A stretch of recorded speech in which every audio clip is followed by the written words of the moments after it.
Vem comigo, nessa aula nós falaremos sobre o recurso de apelação, que está previsto nos artigos 1009 a 1014 do CPC.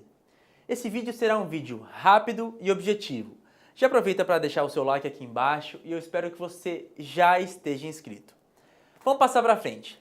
As considerações iniciais. O recurso de apelação é, sem sombra de dúvidas, o recurso mais importante. Não em relação ao ordenamento jurídico em si, mas em relação às partes. Isso porque o recurso de apelação é a única oportunidade em que as partes terão de rediscutir tudo, absolutamente tudo que consta no processo. Desde fatos, provas e, é claro, o direito aplicado ao caso concreto. O caput do artigo 1009 é bem objetivo ao dizer: da sentença cabe apelação. Então você precisa saber de fato o que é uma sentença. De maneira bem simples eu vou falar para você. Um conceito de sentença seria um ato decisório que põe fim ao procedimento de primeira instância. E contra esse ato decisório, contra essa sentença, é que caberá o recurso de apelação. E esse recurso tem por finalidade a modificação, a cassação ou a integração da decisão de primeiro grau. Aí você me pergunta, e quem pode interpor esse recurso? De acordo com o artigo 996, quem tem legitimidade para recorrer é a parte vencida, autor ou réu. Ou seja, deve haver um interesse, somente quem foi sucumbente, quem perdeu o processo, é que pode recorrer. É importante esclarecer um ponto aqui, que o parágrafo único do artigo 996 admite a interposição de apelação pelo terceiro prejudicado, ou seja, aquele que não integrou a relação processual. Mas isso será objeto de um outro vídeo. Uma outra pergunta importante é o que seria objeto do recurso de apelação. Anota aí, error improcedendo, que são erros no procedimento, no processo em si. Para você fixar, é só você lembrar das três primeiras letras, PRO, PRO. Esse erro improcedendo vem de procedimento, de processo. Um exemplo bem claro desse erro improcedendo é quando o juiz não fundamenta a sentença de maneira correta, assim como manda o artigo 489, parágrafo 1º. Também pode ser objeto do recurso de apelação o erro injudicando, que diz respeito à análise do mérito. Aí é só você lembrar da palavra jurisdição, que quer dizer o direito. Então o juiz erra ao dizer o direito aplicado ao caso concreto. Ele erra no julgamento, por isso, erro injudicando. Outra coisa importante que é bom destacar é o artigo 332, que trata da improcedência liminar do pedido. Esse artigo admite a retratação por parte do juiz assim que a parte interpõe o recurso de apelação. Em todos os demais casos, assim que o juiz proferir a sentença, ele não irá decidir mais nada, cabendo somente ao tribunal a reanálise do processo. Agora nós vamos tratar das hipóteses de cabimento do recurso de apelação. Você lê aqui na TV, que eu vou ler aqui na minha tela. Artigo 1009. Da sentença cabe apelação, assim como eu havia dito. Agora a sentença no CPC, ele traz duas sentenças que o juiz pode proferir dentro do processo, que é a sentença sem resolução do mérito, que está prevista no artigo 485, e a sentença com resolução do mérito, que está previsto no artigo 487. E contra essas duas sentenças, seja do artigo 485 ou 487, cabe o recurso de apelação. Agora, dentro desse mesmo recurso de apelação, agora nós vamos analisar o cabimento de decisões interlocutórias não agraváveis em sede do processo de conhecimento. Vamos ler a hipótese do parágrafo 1º do artigo 1009. As questões resolvidas na fase de conhecimento, se a decisão a seu respeito não comportar agravo de instrumento, não são cobertas pela preclusão e devem ser suscitadas em preliminar de apelação, eventualmente interposta contra a decisão final ou nas contrarrazões. Então, assim, além das hipóteses de cabimento da apelação em relação à sentença, também cabe apelação em decisões interlocutórias e elas deverão constar em preliminar de apelação. E essas decisões interlocutórias são quais decisões? São as decisões que não estão previstas no rol do artigo 1015. Então, fora daquele rol, todas as decisões interlocutórias, elas são passíveis de recurso através da preliminar de apelação. Agora o artigo 1009, parágrafo 2º. Se as questões referidas no parágrafo 1º forem suscitadas em contrarrazões, o recorrente será intimado para, em 15 dias, manifestar-se a respeito delas. Então, assim, esse artigo ele é uma forma de prestígio, é claro, ao princípio do contraditório. Então, se a parte recorrida, dentro das suas contrarrazões, ela suscitar as preliminares que eu acabei de falar, o juiz obrigatoriamente irá intimar o recorrente a se manifestar sobre essas preliminares para que ele efetivamente exerça o seu contraditório sobre as alegações ventiladas nas contrarrazões de apelação. Ainda no artigo 1009, no parágrafo 3º, ele diz: o disposto no caput deste artigo aplica-se mesmo quando as questões mencionadas no artigo 1015 integrarem o capítulo da sentença. E o que isso significa? Significa que, ainda que esteja naquele rol das hipóteses de cabimento do recurso de agravo de instrumento, se aquele rol, a pessoa não recorreu dentro daquele rol, não exerceu o direito de recurso em relação à decisão interlocutória, ela poderá recorrer daquele rol no recurso de apelação, mas só que tem que estar dentro do capítulo da sentença. Agora nós vamos falar sobre a forma do recurso de apelação. Como que ele é formado? Vamos começar com a leitura do artigo 1010. A apelação interposta por petição dirigida ao juízo de primeiro grau, atenção aqui, é dirigido ao juízo de primeiro grau, ok? Ela conterá os seguintes requisitos: os nomes e a qualificação das partes, a exposição do fato e do direito, as razões do pedido de reforma ou de decretação de nulidade e, por último, o pedido de nova decisão. Aí, dando na sequência, o parágrafo 1º fala: o apelado será intimado para apresentar contrarrazões no prazo de 15 dias. Isso aqui é a uniformidade dos prazos. Então, se eu tenho um prazo de 15 dias para interpor o recurso de apelação, nada mais do que justo e em respeito ao princípio da isonomia, que a parte tenha direito a responder esse recurso, a contrarrazoar também em 15 dias. Parágrafo 2º. Se o apelado interpuser apelação adesiva, o juiz intimará o apelante para apresentar contrarrazões. A apelação adesiva, eu coloquei aqui embaixo, está prevista no artigo 997, parágrafo 2º. E eu gosto de fazer uma analogia para que você nunca mais esqueça. Eu até separei algum material aqui para você nunca mais esquecer. Por quê? O recurso adesivo, a doutrina diz que segue a sorte do recurso principal. Então, se o recurso principal não for admitido, o recurso adesivo ele também não será admitido. Ou seja, para que o tribunal chegue efetivamente à análise do recurso adesivo, a apelação adesiva, ele precisa primeiro analisar o recurso principal. Então vamos à minha analogia aqui. Você pega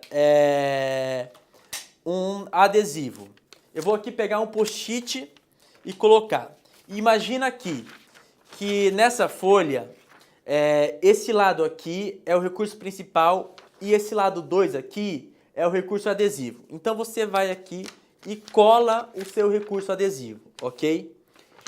Se o tribunal, ao pegar o recurso e ler o recurso principal, que é a folha 1 aqui, desse lado, e ele visualizar que não é cabível esse recurso e não conhecer esse recurso, ele nem vai chegar nesse adesivo aqui atrás. Então, é essa analogia que você tem que seguir.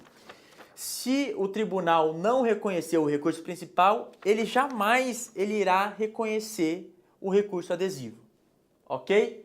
Vamos à análise de uma peça, de um modelo que eu criei para que vocês possam entender efetivamente como é formado o recurso de apelação. Como vocês leram há pouco, o recurso de apelação ele é interposto perante o juízo de primeiro grau.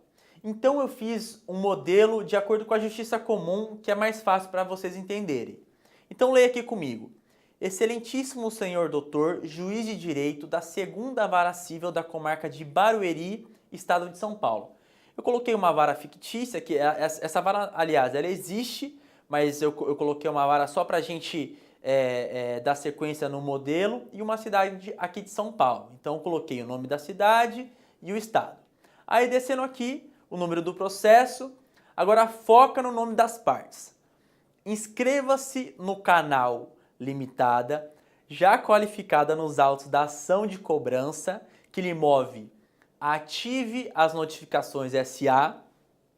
Vem respeitosamente à presença de Vossa Excelência por seus advogados, inconformada com a sentença de folhas tais, eu coloquei umas folhas fictícias, interpor o presente recurso de apelação, com base nos artigos 1009 e seguintes do Código de Processo Civil, apresentando suas razões de fato e de direito em peça apartada. Posto isso, requer seja recebido o presente recurso, intimando a parte apelada para, querendo apresentar suas contrarrazões no prazo legal, com a consequente remessa dos autos ao Egrégio Tribunal de Justiça do Estado de São Paulo. Simples e básico, não tem muita regra ao que se fazer aqui, tudo bem? Aí logo após eu falei, pede deferimento, o nome da cidade, o estado e a data, nome do advogado, OAB e o número da OAB do advogado. Aí na segunda folha já vem as razões de apelação, que é onde você efetivamente irá desenvolver o seu recurso, ok? Aí eu repeti ali, apelante, foca aí, inscreva-se no canal Limitada e o apelado ative as notificações SA e o número do processo eu repeti que já estava lá em cima. Aqui é uma questão de gosto, mas eu costumo colocar Egrégio Tribunal e Colenda Câmara. Não é câmera, entendeu? Aí, logo na sequência, antes de você relatar os fatos, o resumo da lide, se você tiver preliminar de apelação, que foi ao que nós lemos há pouco, que é o quê? As decisões interlocutórias não agraváveis através do rol do artigo 1015. Então você irá fazer a sua preliminar antes desses fatos que eu vou apresentar aí.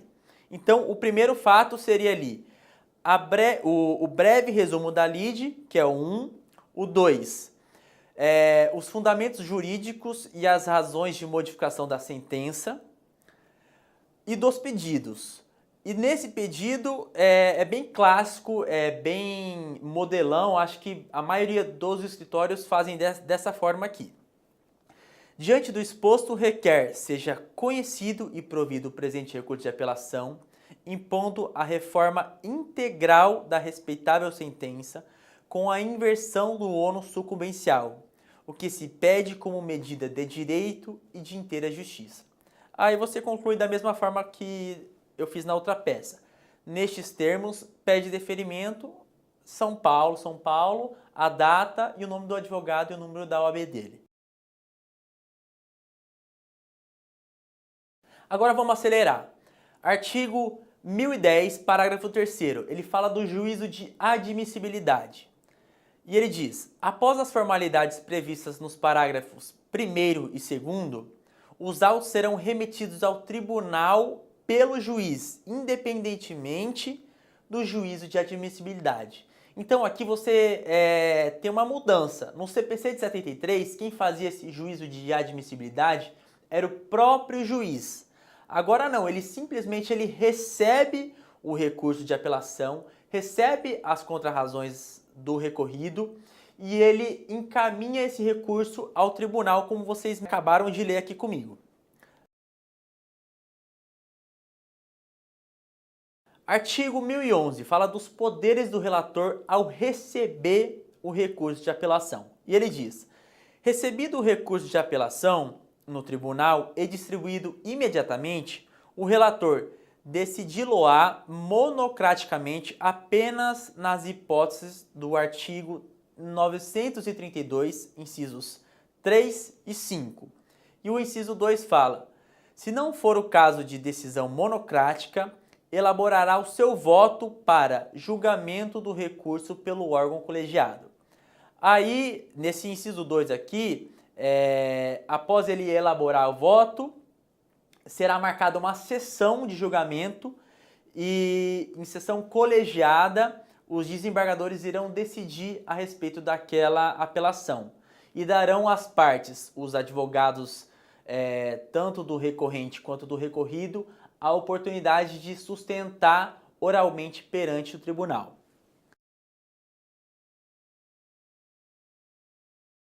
Uma novidade trazida pelo CPC de 2015. E ele diz: antes de considerar inadmissível o recurso, o relator concederá o prazo de 5 dias ao recorrente para que seja sanado o vício ou complementada a documentação exigível. Então, assim, o recurso, antes dele ser julgado inadmitido, prejudicado, enfim, o relator irá intimar a parte para que ela sane esse vício. Se ela não sanar dentro desses 5 dias, aí sim o recurso será inadmitido. Muita atenção aqui para o artigo 1007. Eu já vi muitos advogados aqui em São Paulo sendo demitidos por não cumprimento desse artigo, que está disposto aqui no parágrafo 4º. E ele diz: o recorrente que não comprovar no ato de interposição do recurso o recolhimento do preparo, leia-se aqui, custas, inclusive o porte remessa e retorno, será intimado na pessoa de seu advogado para realizar o recolhimento em dobro, sob pena de deserção. Então, às vezes, as custas, né, o preparo daquele recurso, ele é muito caro. Então, você tem que fazer esse preparo em dobro, o cliente fica extremamente insatisfeito com a prestação do serviço advocatício daquele escritório. Então, eu já vi muito advogado sendo demitido por não observar esse dispositivo. Então, muita atenção você que atua na prática com processo civil. Agora nós vamos falar do efeito do recurso de apelação.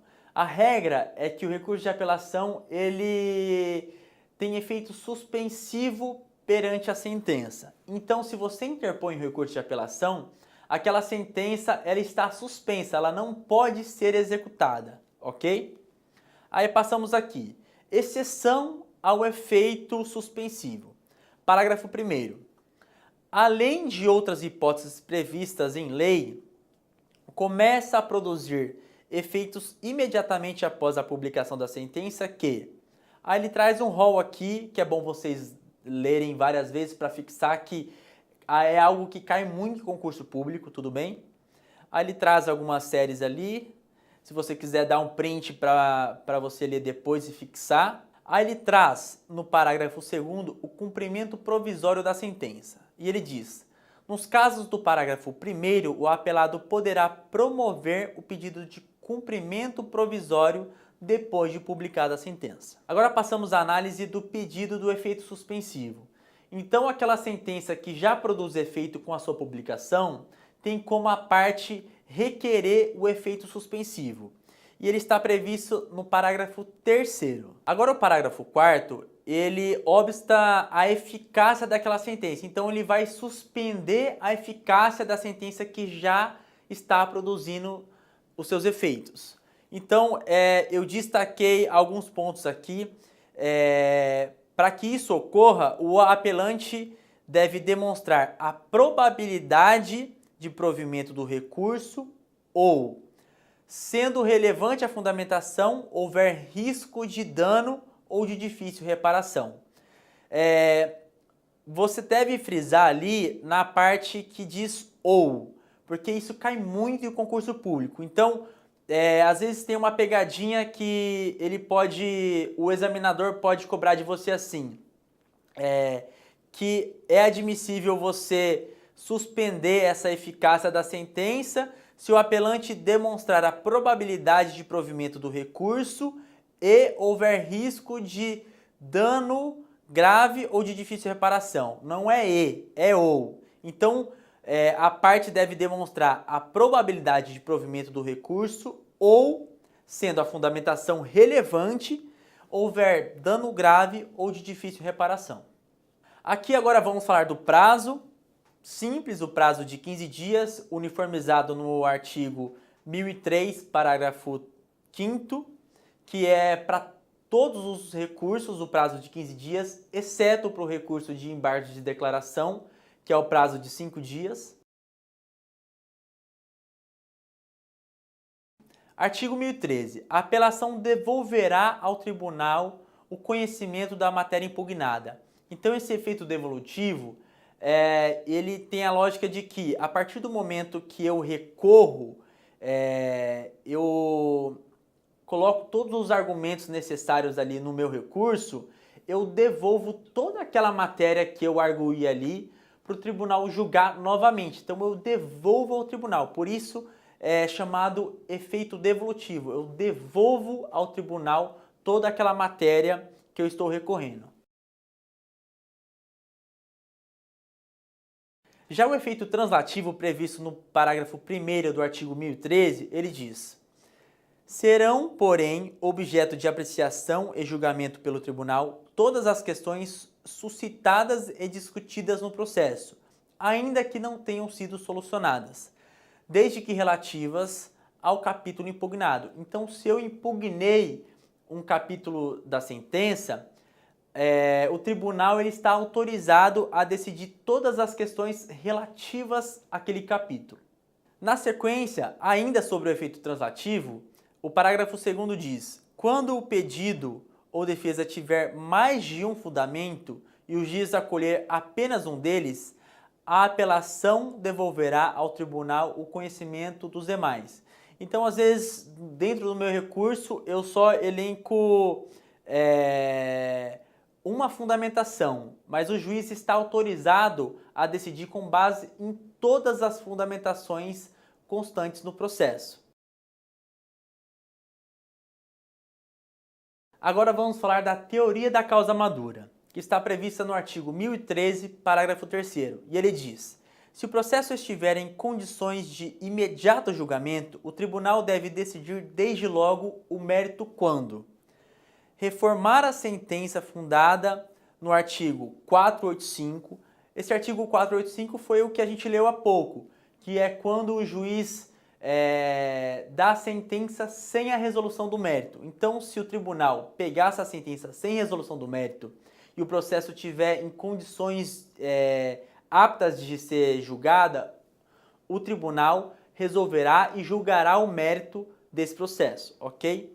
Inciso 2. Decretar a nulidade da sentença por não ser ela congruente com os limites do pedido ou da causa de pedir. Então aqui cabe ao tribunal também solucionar o mérito daquele processo, resolver o mérito e julgar a causa. E ainda tem o inciso 3 e 4. O 3 fala: constatar a omissão no exame de um dos pedidos, hipótese em que poderá julgá-lo. E o 4 fala: decretar a nulidade de sentença por falta de fundamentação. A nulidade dessa sentença por falta de fundamentação são as hipóteses do artigo 489, parágrafo 1º. Ainda no artigo 1013, o parágrafo 4º também segue a mesma lógica, e ele diz: quando reformar a sentença que reconheça a decadência ou a prescrição, o tribunal, se possível, julgará o mérito, examinando as demais questões, sem determinar o retorno do processo ao juízo de primeiro grau.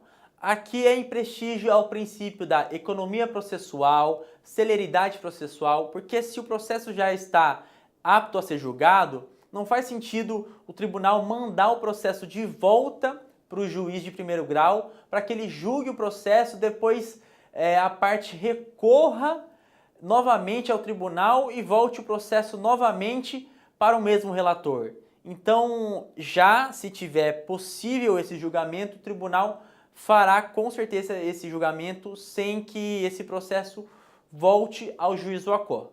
O último parágrafo do artigo 1013 diz: o capítulo da sentença que confirma, concede ou revoga a tutela provisória é impugnável na apelação.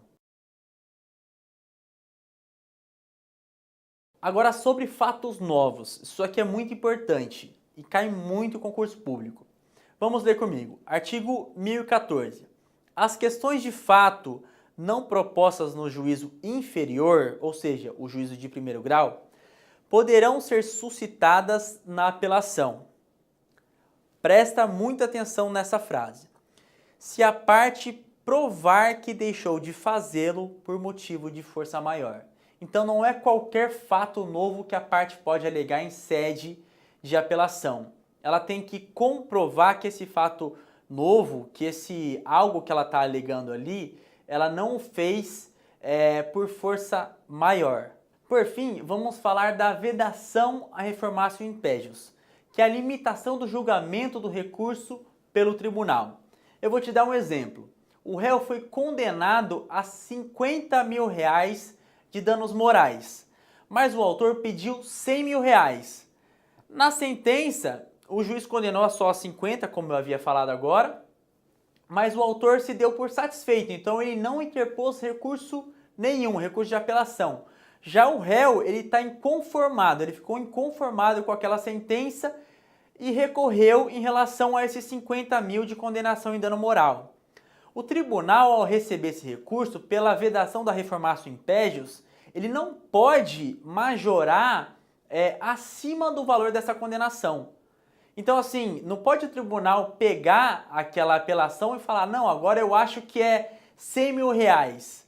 Não existe essa possibilidade, é vedado no nosso ordenamento esse tipo de prática, ok? Então, se o réu recorreu daquela sentença de condenação de 50 mil reais, ele, na pior das hipóteses, o tribunal vai manter essa condenação em 50 mil reais, ou então diminuir essa condenação. E essa foi a nossa aula sobre apelação. Não se esqueça de se inscrever no nosso canal, me sigam nas redes sociais, no Facebook, no Instagram e no LinkedIn. E a gente se vê na próxima. Até lá!